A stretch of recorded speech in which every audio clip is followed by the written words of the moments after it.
YouTube, what's going on? It's your boy Cray, and in today's video, I am bringing you all some tips to give you the greatest opportunity to win here in Season 10, all right? So if you end up enjoying this video, do me the biggest favor in the world by slapping that like button, slapping that sub button for more Apex and overall gaming content to come in the near future. And also know that I will be live streaming here on YouTube on this channel, as well as over on twitch.tv/CraysWorld. Go ahead and slap that follow button over there. That link will be down in the description and down in the comments below. And without further ado, let's go ahead and dive right into things, shall we? Now, for the first tip that I want to give you all is this, all right? Once you drop out of the ship, I want you all to land lukewarm, all right? So don't land at Capital City, right? Don't land at PlayStation or Energy Depot or the boxing ring, right? Over on Olympus, you know what I'm saying? If it's Kings Canyon, you know, I almost said don't drop Skull Town. Oh my gosh, rip. But don't drop at the hot POI, right? You want to find something that's lukewarm, something that's kind of in the middle, where you know you can fight a team or two off spawn, okay? We're not off spawn, but off a drop, all right? Now, you might be asking, Cray, why do you want to fight a team off a drop? It's for this reason right here. I feel like personally, and I think this is more so my opinion than actually being factual, but I truly believe that when you fight and you defeat a team or two off of drop, off of spawn, whatever you want to call it, I think you have a higher probability of winning future fights later on in the match, okay? And reason being is because when you don't fight off a drop, you take your time, loot up, you get comfortable, you get your purple armor, you get the gold mags, you know what I'm saying? You just chilling, and then when you run into a fight, you're almost a little bit too laxed, right? So in a way, I kind of feel like you get too relaxed and you get a little bit stale. So when you do get into that first fight, whether if it's in mid game or in game, I think you got a greater chance of losing. Where on the flip side, right, let's say you land with a team or two, you know, you and your homies calming it up, y'all get that first squad wipe, hey, let's go, hey, it's another team here, another team, y'all get that second team wipe, y'all are on fire, y'all feeling good, y'all confident, and we all know Apex is all about confidence, because when you're confident, you move efficiently, you hit those shots, and you win gunfights, yo. So if you have more confidence carrying into mid-game and in-game, you're going to be in the best position possible to win those gunfights and, of course, bring home that W, baby. And speaking of gunfights, my next tip is actually building upon that, or building off of that, as I should say. Gosh, I need to read the dictionary again. I need to do something, right? And it's this. You need to finish fights ASAP, as fast as possible. All right, you don't want those long drawn out fights, because look, Apex Legends is also known as third-party legends, all right? Third parties are almost inevitable in this game, no matter what, right? But it'll be certain to happen if you draw the gunfight, okay? Now, I remember hearing an Apex Pro drop a stat, and I don't know if this stat was legit or if they was just pulling out of their booty. I have no idea, but they said you want to finish a fight in 30 to 40 seconds. If you do not, the probability of a third party actually occurring increases by like 80% or something stupid like that. I can't remember who said that stuff. And as I'm saying that, I kind of feel dumb saying it. But look, let's just pretend hypothetically that that is the case.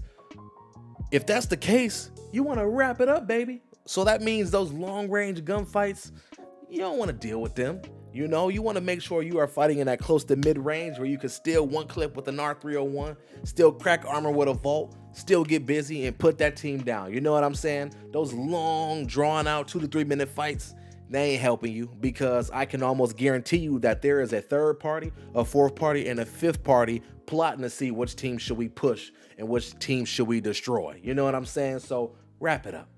Wrap it up. And my next tip is actually building off of my last tip, and it's this. Always expect a third party and play around a third party. Now, by the way, if you guys see me looking down, I have my notes right here to kind of keep me on track so I don't ramble. So if you guys see my eyes doing this, that's what's going on, okay? So yes, back to the tip, right?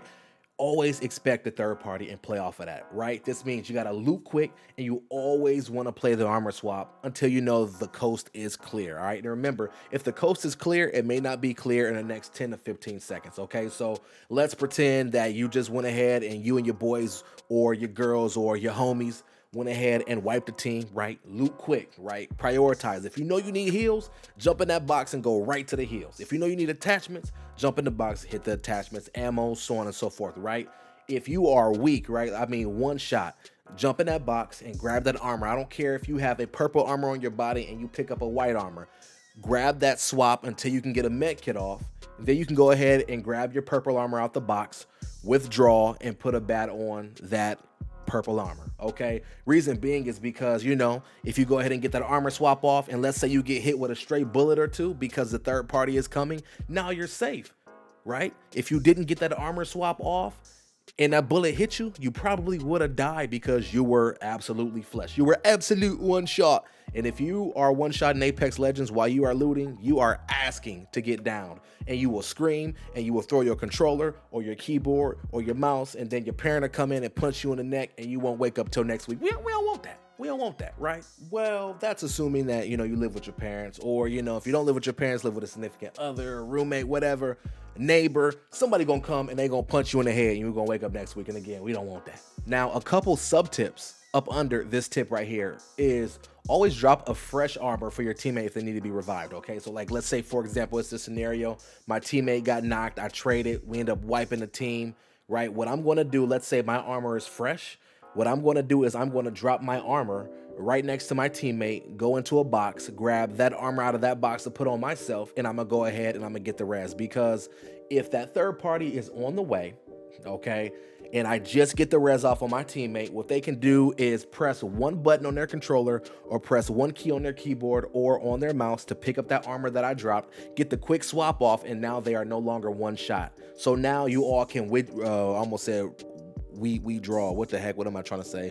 Now you all can retreat, right? Or withdraw, whatever words you want to use, get a bat off, med kit, phoenix kit off, whatever, and you guys can now reset the fight. Okay, I think that is very important, and that is a very slept on thing.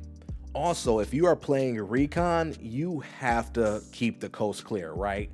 And you have to let your homies kind of loot and revive each other first and foremost, right? Unless you're the last line of defense, then you have to get a res off. But again, you have to keep eyes out, because if you're playing Bloodhound or Seer, you have the ability to see a third party on the way before any other character in the game. Well, you know, let's throw Crypto in there as well if you're playing Crypto, right? So again, you want to keep eye out while your teammates loot, and then you can go ahead and loot and hit the boxes, right? Now, if you know the third party is on the way, tell your teammates what you need. Hey, yo, I need heavy ammo. Grab some heavy ammo out the box. And if they're a good teammate, they'll grab you some heavy ammo. They will leave an additional med kit or two to the side to grab you a stack of 60 heavy rounds so you guys can pull out of there, drop the heavy rounds for you, because those 60 heavy rounds will be much more important than that stupid med kit or two, right? Because it allows for you all to stay in the fight. And I mean, come on, it's a team-based game. So if you're a teammate and you wouldn't do it, like, I would do that for you. I would. So if your teammates wouldn't do that for you, you need to get new teammates, all right? And my last tip that will help you win in Season 10 is this. You got to know when to disengage from fights. You really do, okay? So I'm going to paint this scenario for you. Let's pretend the storm is coming, right? And you've been fighting a team that has, you know, high ground, or they have a crazy head glitch, and you've been fighting them for a little while, right? Like, let's say that the fight's been drawn out for 2 minutes or something. Leave it and reset.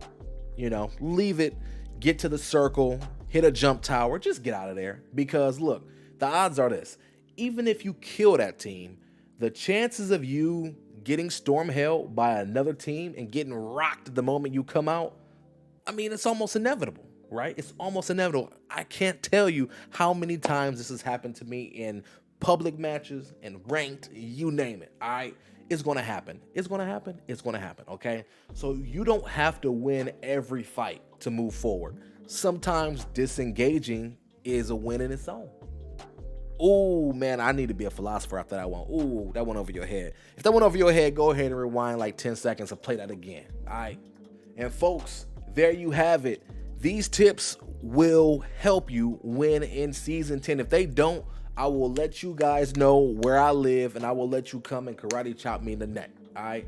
I ain't got much of a neck, but I'll let you do it. All right. No, I'm not going to give you guys my address. But look, let me know down in the comments below if these tips were helpful and if they actually helped you grow as an Apex Legends player. If they did not, I apologize for wasting your time. If you guys have more tips, comment them down below. If they are viable, I'll pin them, I'll heart them, whatever, because you guys know we are a community and we help each other grow. All right. So Until next time, your boy Cray is signing out. Remember, stay humble, be blessed, and remain relentless, and I'll catch you all on the next one. Peace.